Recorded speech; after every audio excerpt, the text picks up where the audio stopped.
Hello. I thought it'd be quite handy for me to go through the Roblox setup for an account.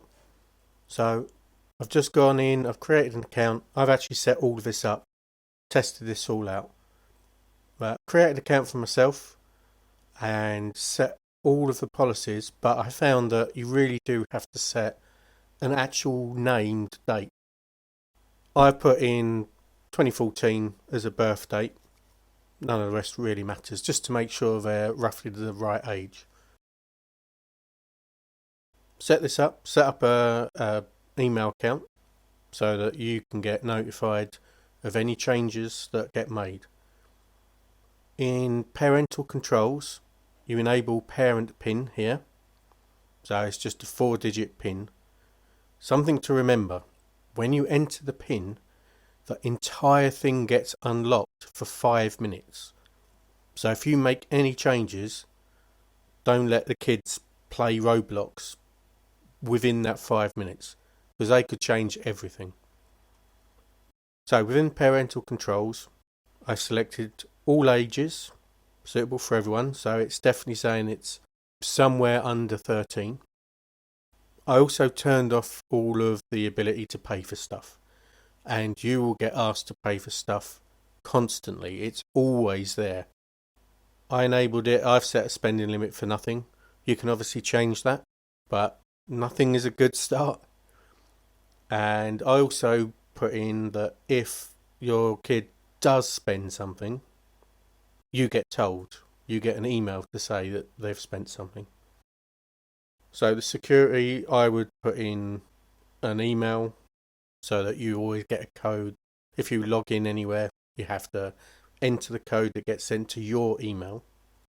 So privacy, I've restricted everything. And you'll notice all communication is off.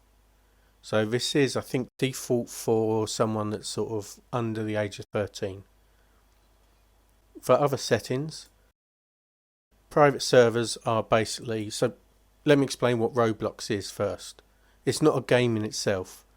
People make games. People that play Roblox make games, and you then can go to those games.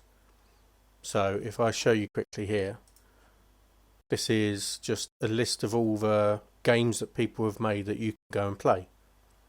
And they will probably have their own servers. If they're a successful game, they'll have their own servers running. So you need to go onto someone else's server. So in the settings, when I've put in for the privacy that friends can invite you to private servers, or you could set it to no one. Obviously, you need to, anything you change, you need to put your pin in. You can set that only friends or friends and users I follow can come along and play a game with you. Now, bear in mind, no one can talk to you and you can't talk to anyone with these settings here. So this is just who can see what you've got, and it kind of doesn't really matter. I've set it to friends because why not? This, along with the parental controls, means that you can play some of the games, not all of them. So the games have a restriction on age, but they also have a restriction on whether you have to join someone's server. So you see this Sonic one, you can't play it. It says this is unavailable due to the account restrictions, which is the server settings. But this one you can play. So you're probably going to get some complaints that there's a bunch of games that they can't play. I'd go with currently so you can't play them, because I'm not keen on changing this because it sets by default that you can't play these games and go onto other people's servers. All of these things are set by default because you're under 13. Changing these makes no difference. So friends, you can't join someone because they're not your friend. I would leave everything as this is, but this is safe. They can't spend any money, can't talk to anyone, no one can talk to them. You can add friends, but you still can't talk to them, so I don't see that that's going to work. With this, yeah, they can play Roblox.